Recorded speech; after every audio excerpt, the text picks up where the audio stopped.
محمد وعلى آل محمد كما باركت على إبراهيم وعلى آل إبراهيم إنك حميد مجيد तौहीद की अमानत सीनों में है हमारे आशा नहीं मिटाना नाम निशान हमारा अल्लाहुम्मा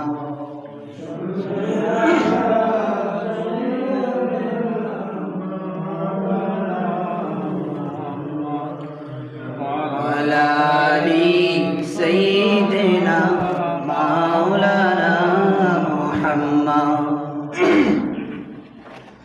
আলহামদুলিল্লাহ, পবিত্র চিরসত্য পবিত্র মহাগ্রন্থ আল কোরআন থেকে কয়েকটি সূরা তেলাওয়াত এবং বিশ্ব মানবতার মুক্তির দূত বা মানবতার অগ্রনায়ক মুহাম্মদ রাসূলুল্লাহ সাল্লাল্লাহু আলাইহি সাল্লামের শানে দুরূদ ইব্রাহিম এবং ওনার হাদিস থেকে এক টুকরা হাদিস তেলাওয়াত করেছি।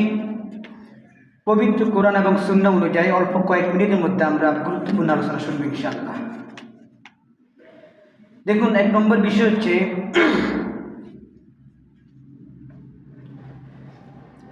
আমাদের ইমাম আজম আবু হানিফা রাহমাতুল্লাহ আলাইহি তিনি বলেছেন,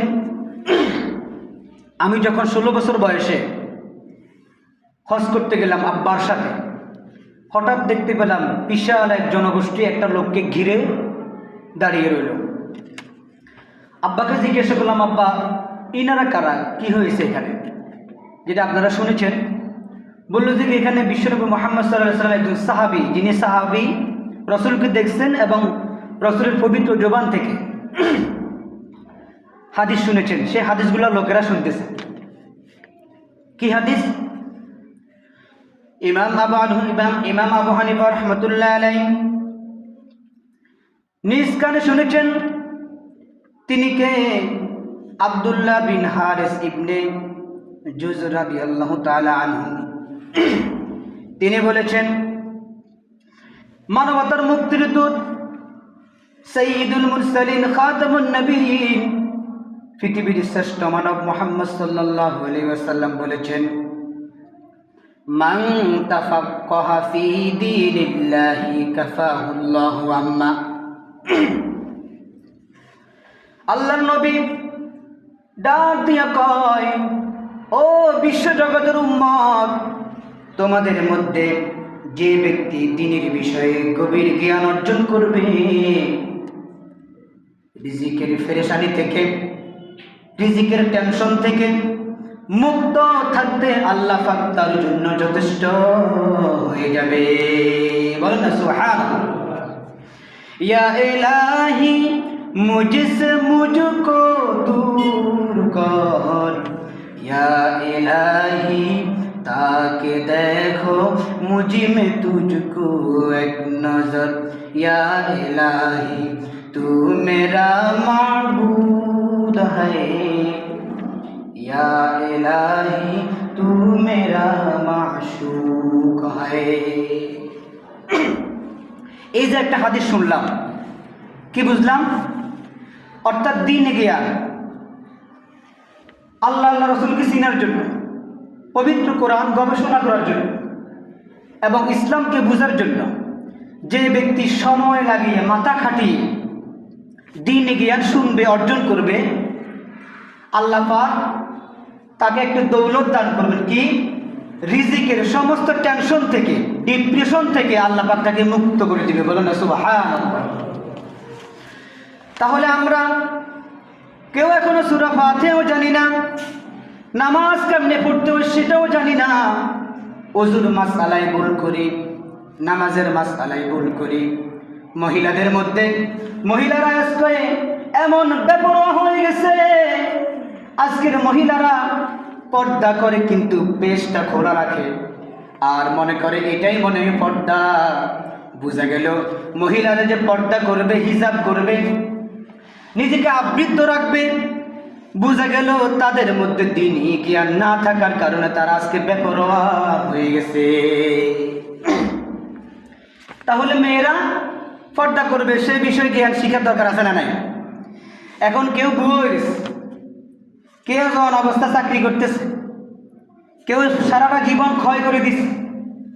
ভিন্ন লাইনে দেখা যায় কেউ মক্তব থেকে শিখতেছে, কেউ দ্বীনি মাদারিস থেকে শিখতেছে, কেউ তাবলীগ জামাতের মাধ্যমে শিখতেছে। কিন্তু যারা অলসতায় নিজের জীবনটাকে ক্ষয় করে দিয়েছে তাদের কি অবস্থা হবে বলেন তো? ওরা তো কোনো না কোনো সেন্টার থেকে, কোনো মাধ্যম থেকে বয়ান শুনতেছে অথবা ইলম অর্জন করতেছে। আল্লাহ নবী বলেন, তলাবুল ইলমি ফরিদাতুন আলা কুল্লি মুসলিম। ও দুনিয়ার উম্মত, তোমাদের জন্য দ্বীনি জ্ঞান, দ্বীনি ইলম শিক্ষা করা ফরজে আইন। তাহলে তারা তো মাদ্রাসা থেকে শিখে ফেলছে। যারা জীবনটাকে ক্ষয় করে ফেলেছে, বুড়া বয়সে তাবলীগে গেছে, সেখান থেকে শিখে নিচ্ছে। আর যারা অলসতায় পড়ে গিয়ে শয়তানের আক্রমণে গ্রাস হয়ে জীবনটাকে শেষ করে দিয়েছে, বলেন তো ইলম শিক্ষার ফরজটা তারা কিভাবে আদায় করলো? কর না, আদায় করার সুযোগ আসেনি। একমাত্র ওলামায়ে কেরাম কত জায়গায়, কত সেন্টারে, সিস্টেমে, কৌশলে দ্বীনি সেন্টার দিচ্ছে। এখন যারা মাদ্রাসাও শিখতে পারে না, তাবলীগে যাবে আইতেন না, তাহলে আজকে জুমার দিনটা তাদের জন্য একটা মাধ্যম। কি মাধ্যম কাম বলেন? আজকে জুমার দিনে যারা আগে আগে আসি, এই জুমার বয়ান থেকে, খতিব সাহেবের জবান থেকে যদি দুই একটা কোরআনের আলোচনা শুনতে না পারে, বোঝা গেল তার কপালে বাবা মায়ের বদদোয়া লাগছে। কথা কথা যারা দ্বীনি ইলম থেকে মাহরুম, জুমার বয়ান পর্যন্ত এখনো আসতে পারে নাই, বোঝা গেল তাদের কপালে কি বাবা মায়ের বদদোয়া লেগে গেছে, না হয় কোনো মুসলমানের সন্তান, কোনো উস্তাদের বদদোয়া লেগে গেছে। এই জন্য আল্লাহ পাক তাকে বিশাল ইলম থেকে, দৌলত থেকে তাকে কি মাহরুম রেখে দিয়েছে। এই কালামে জিন্দা কুরআনে হাকিম, হিকমতে লা ইয়াজালাস্তু কদিম জামিউল ইলমি ফিল কুরআনে হাকিম, তাকাসুরাত আনহু আফহামুর রিজালি। ইবাদত করার জন্য যতটুকু জ্ঞান দরকার, কমপক্ষে ততটুকু জ্ঞান শিক্ষা করা ফরজ হয়ে গেছে। ও আল্লাহ, সব সময় বেশি বেশি এখন থেকে দোয়া করতে হবে। নামাজের বাহির ভিতরে আল্লাহ তাআলার কাছে দোয়া করতে হবে, আল্লাহ এই বিশাল দৌলত থেকে আমাদেরকে মাহরুম করিও না। এই জন্য আজকে যারা জুমার দিন পবিত্র, এই দিনে যারা আগে আগে আসতে পেরেছে তারা কি ভালো না খারাপ? ভালো। আর যারা এখনো আসতে পারে নাই তারা কি ফেল? তারা এই পরীক্ষা থেকে ফেল হয়ে গেছে, তারা ফেল হয়ে গেছে, আর বাকিরা সবাই পাস করেছে। এটাই কি বাস্তবতা। এবার আসুন, আসলে দুনিয়া কিছুই না, দুনিয়া কিছুই না যে দুনিয়ার জন্য আমরা ব্যস্ত হয়ে আল্লাহ আল্লাহ রসুলকে ভুলে গেলাম। এই দুনিয়া আমি আর আপনাকে ডাস্টবিনে ফেলে দিবে। আর যারা দুনিয়ার মোহে পড়ে আল্লাহ আল্লাহ রসুলকে ভুলে নাই, কোরআন সুন্নাহ আঁকড়ে ধরেছে, আল্লাহ আল্লাহ রসুলকে চিনতে পেরেছে, বুঝা গেল তাদেরকে কি দুনিয়াও ভালোবাসবে, আখিরাতেও ভালোবাসবে। আমরা জানি, পড়েন রব্বানা আতিনা, পড়েন না, রব্বানা আতিনা ফিদ দুনিয়া হাসানাতান ওয়া ফিল আখিরাতি হাসানাতান ওয়া কিনা আযাবান নার। পড়েন রব্বানা তাকাব্বাল মিন্না ইন্নাকা আনতা আনতাস সামিউল আলিম ওয়া তুব আলাইনা ইন্নাকা আনতাত তাওয়াবুর রহিম। আল্লাহ পাক কোরআনে ঘোষণা করেছেন, ও বান্দা, আমার কাছে যখন দোয়া করবা, দুনিয়ার সুন্দর আখিরাতের সুন্দর আমি আল্লাহ তাআলার কাছে তোমরা প্রার্থনা করো। আবার এক গ্রুপ কয় দুনিয়া দরকার নাই, দুনিয়াও দরকার আছে, তবে আখিরাতকে কি দিতে হবে প্রাধান্য? কথা কয় না, আখিরাতকে কি দিতে প্রাধান্য দিতে হবে। আজকে দুনিয়ার মোহে পড়ে টাকার পিছে দৌড়েছে।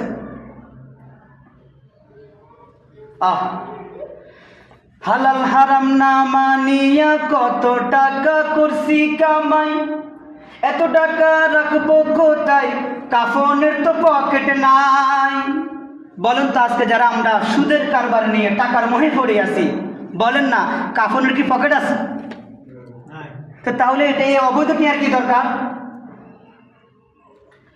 হালাল হারাম না মানিয়া কত টাকা করছো কামাই, এত টাকা রাখবো কোথায়, কাফনের তো পকেট নাই।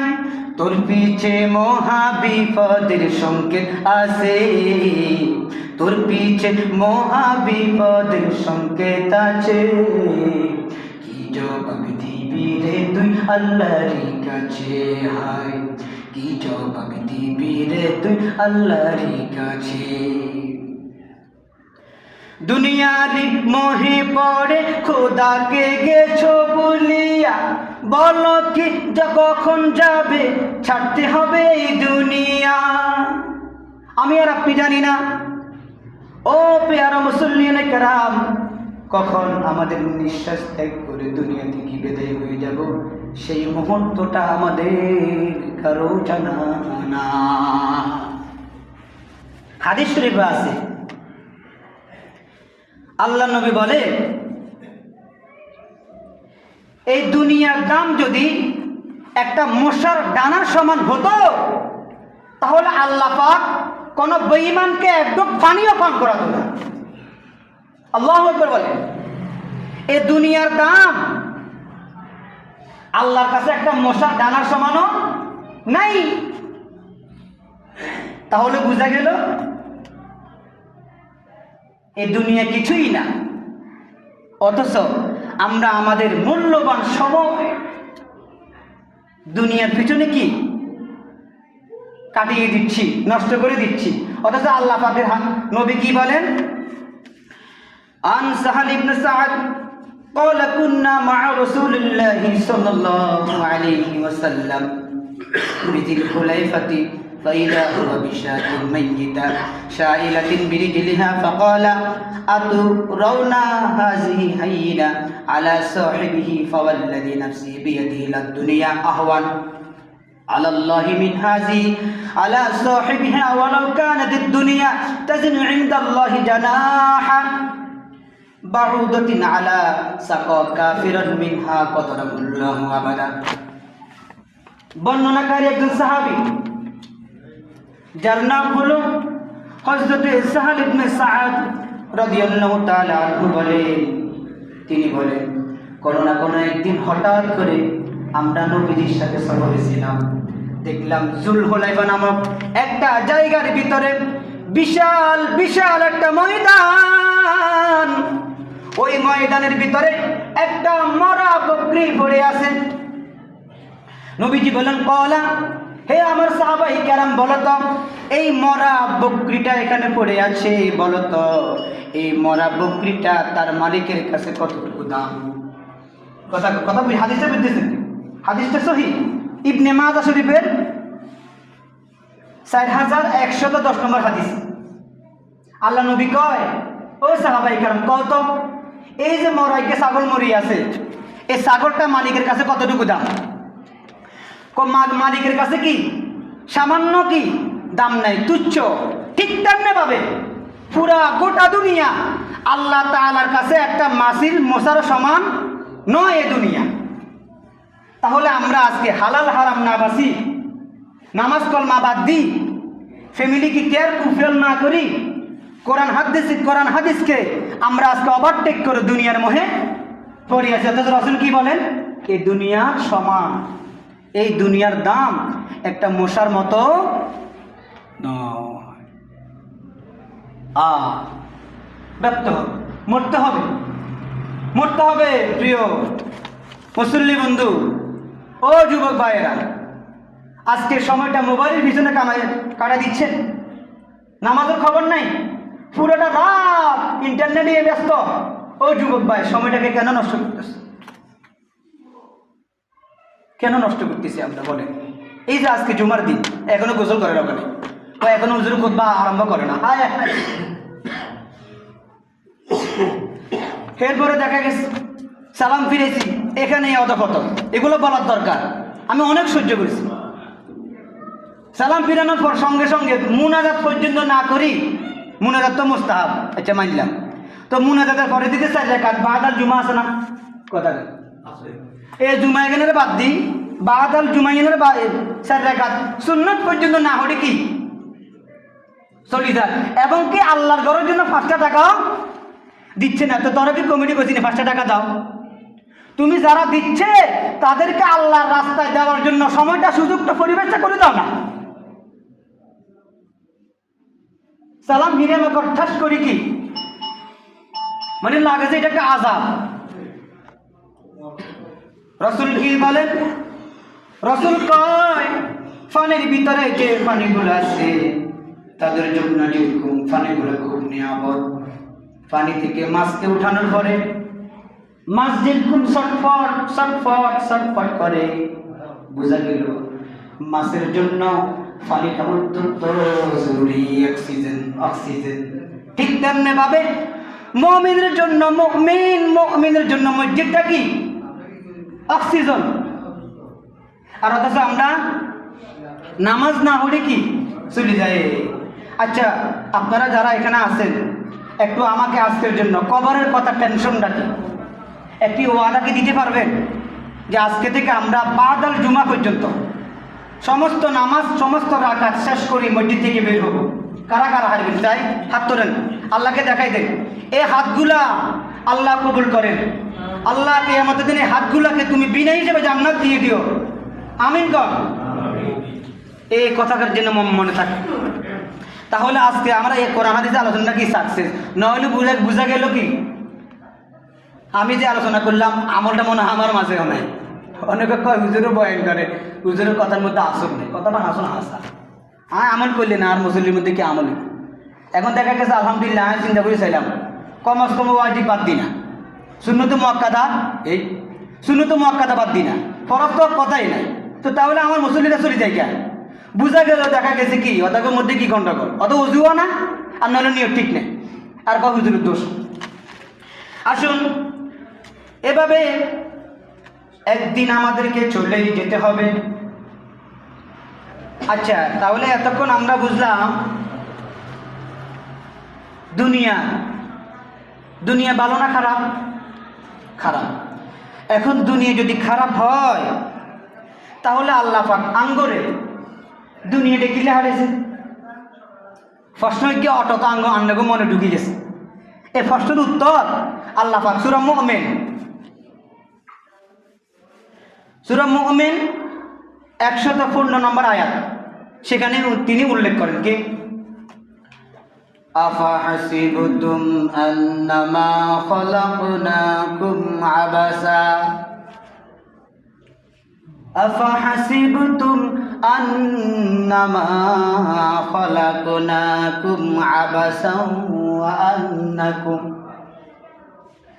ওয়া আন্নাকুম ইলাইনা লা তুরজাউন।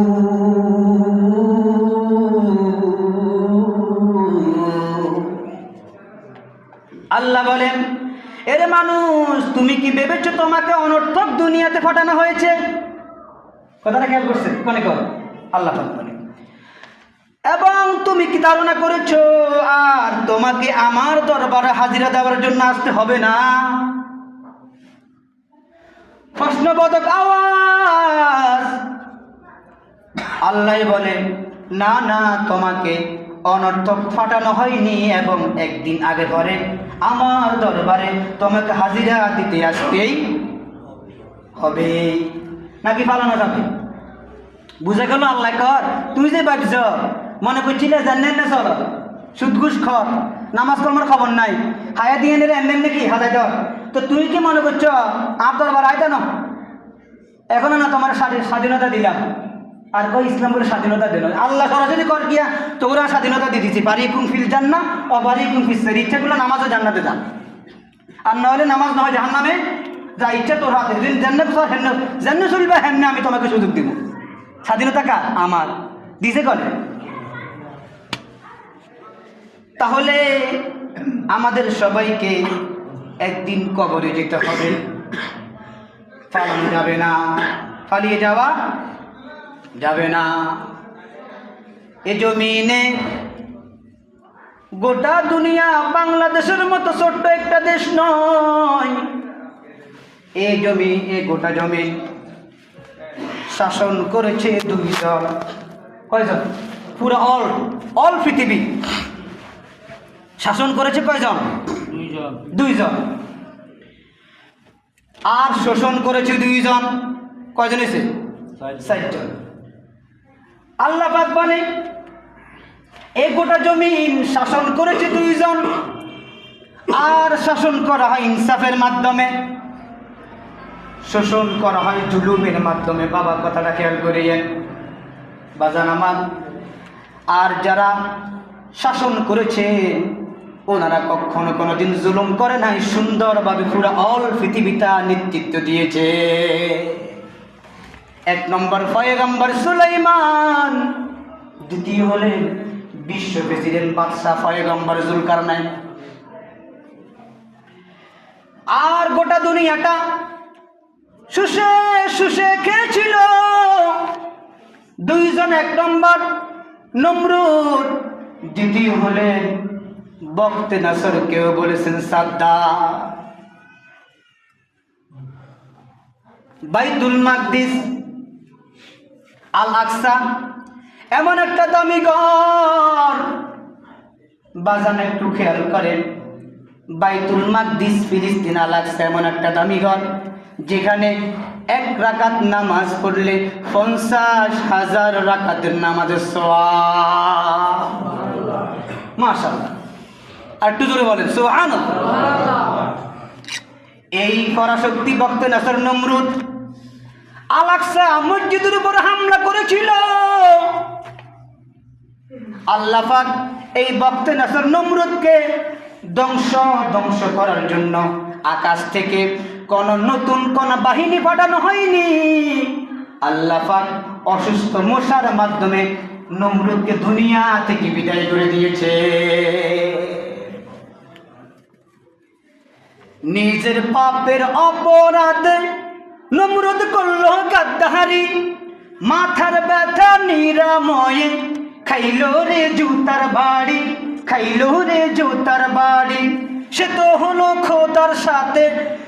হলো খোদার সাথে বেয়াদবির পরিণাম পায়ে পড়লে সম্মান জুতা গায়ে পড়লে অপমান পায়ে পড়লে সম্মান জুতা গায়ে পড়লে অপমান এই পরাশক্তি নমরুদকে অসুস্থ মশার মাধ্যমে আল্লাহ পাক দুনিয়া থেকে বিদায় করে দিয়েছে ও মুসল্লিয়ানে কেরাম একটু লক্ষ্য করেন তো আজকে যারা দুনিয়ার ভিতরে বাহাদুরি করতেছে বাংলাদেশের ভিতরে জুলুম নির্যাতন করতেছে জুলুমের মাধ্যমে শুষে বাংলাদেশটা খেয়ে দিয়েছে এই বাংলাদেশ এখনো কন্ট্রোলে আসে নাই সকলের পায়ে হাত দিয়ে বলবো মেহেরবানি করে জুলুম সব বাদ দিয়ে কোরআন হাদিস ধরে ইনসাফ ভিত্তিক রাজনীতি করার দরকার দুনিয়াটা কিছুই না ইনশাআল্লাহ বাকি অংশ আল্লাহ পাক যদি কখনো কোনোদিন তৌফিক দান করে বাকি অংশ আমরা ৬০ জন পৃথিবী শাসন করেছে ২ জন শোষণ করছে ২ জন কি শাসন করছে এই বাকি আলোচনা ইনশাআল্লাহ আমরা আলোচনা করব তাহলে এতক্ষণ আমরা কি বুঝলাম দুনিয়া ভালো না খারাপ